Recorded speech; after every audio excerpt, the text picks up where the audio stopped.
As part of LFA 2022, we unveiled 4 installations across London as part of Showroom Showcase. Now in its second year, this series sees 4 innovative paper installations by emerging architects and designers displayed in some of London's leading design showrooms. We caught up with each of the winning designers and showrooms to find out the stories behind the collaboration. Here, Lisa, Sofia and Simon share the story of their collaboration.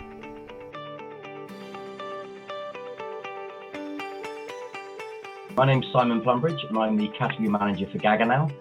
Gaggenau is a luxury domestic appliance brand founded in 1683. So it actually makes us one of the oldest appliance brand in the world. And Gaggenau is actually a place just in the bottom of the Black Forest, right on the outskirts of Baden-Baden. And right from our brand inception, from making nails as an iron foundry, right up to today, it's always been our competence to work with the best materials, using the best processes to produce the best products. We are Hagen-Hinderdael, that's Lisa Hinderdael and Sofia Hagen. We're originally architects by training and started our studio in 2020, focusing on product design and feature installations, which always have the incentive of a continuous afterlife. So all the products are made reusing materials, waste materials, repurposing materials, turning them into high-end design. And at the same time, the installations consist of elements that can then be repurposed and live on.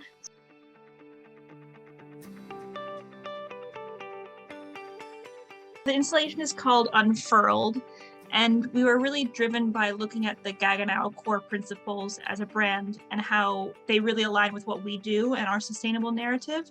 So the big thing we looked at was we wanted to see if we could take the old catalogues from Gaggenau, recycle them, and use them as the feature part of our installation. As a concept, we look a lot at the Bauhaus teachings of form following function. So everything's very simplistic and minimal in its aesthetic, but very powerful in its design. So the way that we use mirrors reflects and refracts the books and the catalogues. And as you walk by, you get glimpses of appliances in the folds, and you can then see those in the background in the showroom itself. All the mirrors we're using are also repurposed from previous installations we've done. So we always look after what we use. So the mirrors, the special lighting effects, etc., that's all repurposed and hopefully can live on afterwards as well. We knew we wanted something where the installation takes a lot of hours to make. It's very beautifully crafted and done by hand, blending craftsmanship and what Gaggenau does in terms of loving attention to detail. So in the process of creating each element, we take the catalog, we meticulously fold each page, and we create a kind of thickened spine within the book so that it furls out and it becomes this unfurled shape as the name of the installation.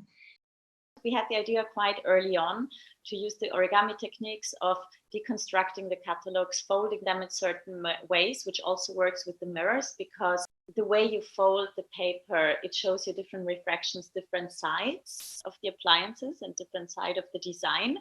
But at the same time, we were quite meticulous in terms of, okay, what fits in? We did a proper survey. We actually modeled it all. And so we had a blend of 3D modeling, playing around with the composition quite a lot beforehand. So we knew exactly how many catalogs we need to be as efficient as possible. Then the next step was getting hands-on and folding. But, you know, it's also a way of being efficient and not creating any waste. I think from a Gaggenau point of view as well, and absolutely appropriately, you know, that narrative of sustainability, about how we can make sure that we're doing everything we can in those areas. I'd love to sit here and say, everything we do, zero waste, we're not there yet. We're on the journey, we're working hard, we're doing everything that we can as we can. And I'm proud to say, you know, we're owned by a bigger group. And that bigger group now, you know, we've been carbon neutral for, I think, the last 16 or 17 months. And for an organization the size of ours, with the amount of manufacturing that we do and the markets we sell into, it's a phenomenal achievement. It's a start. We're by no means completed it, but we're on that journey doing the right things. And for that message to be the narrative of this particular London Festival of Architecture, it's perfect for us. If you're outside looking at the installation, or you've scanned the QR code, you're listening to this, you know, please feel free, come inside, touch and feel and experience it. If you've enjoyed the conversation and would like to listen to more like this, search for Building Sounds on Apple Podcasts, Spotify, or wherever you find your favourite podcast.